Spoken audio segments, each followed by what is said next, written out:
Maximum sustained winds 70 miles per hour. Never regained hurricane status, still technically a tropical storm. And most of the heavy rain has actually been offshore. They're beginning some showers along the coast of Florida, but not any real heavy downpours at all out of it. So this is going to lift its way northward. And the key, remember, is that the more land it moves over, the less strengthening it can do. So the National Hurricane Center is saying, boy, this is going to cover land all the way up over the top of us. So as you look at this numbers that they're putting out, they're saying maximum sustained winds of 50 miles an hour.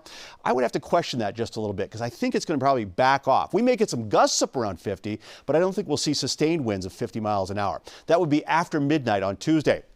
All of our computer models indicating that it's going to be moving over the top of us. But even at this range, a good 100 miles one way or the other is certainly a possibility out of it. Remember, the rain is on this side, the wind is on this side, and this is its position Tuesday night, early Wednesday morning at 2 a.m. So after midnight on Tuesday, that's when we'll see it cutting across the state. You can see what happens. As it lifts its way northward, there's usually a plume of moisture that comes out ahead of it. You'll notice the humidity coming up. We'll get some rain in here on Tuesday, but the actual storm itself tracking off to our west. This is the map again after midnight on Tuesday night with some heavy downpours. You'll see how the heaviest rain is on this side and the lighter rain is actually on the eastern side. We could certainly use some rain out of this one. It's been very dry. What about the winds? Well, the winds will ramp up a little bit as we head toward late on Tuesday, but I think in this case, much as we've seen with many tropical systems, the strongest winds actually come after it passes through. So I think Wednesday morning you're going to see some strong winds coming up out of the south, probably in that 45 to 50 mile an hour range. Not out of the question.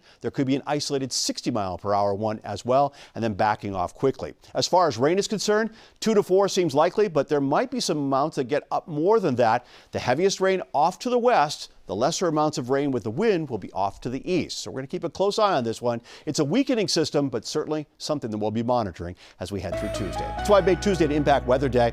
As we head towards Wednesday, I think it's winding down pretty quickly. Early rain giving way to some sunshine. Breezy and 86 degrees. Lots of sunshine. And the best part about the end of the week, typically after a tropical storm goes through, the skies turn blue, humidity drops off, and that's what we're going to get to enjoy as we head towards Thursday and Friday. That's my latest forecast for right now. I'm meteorologist Mike Wacom.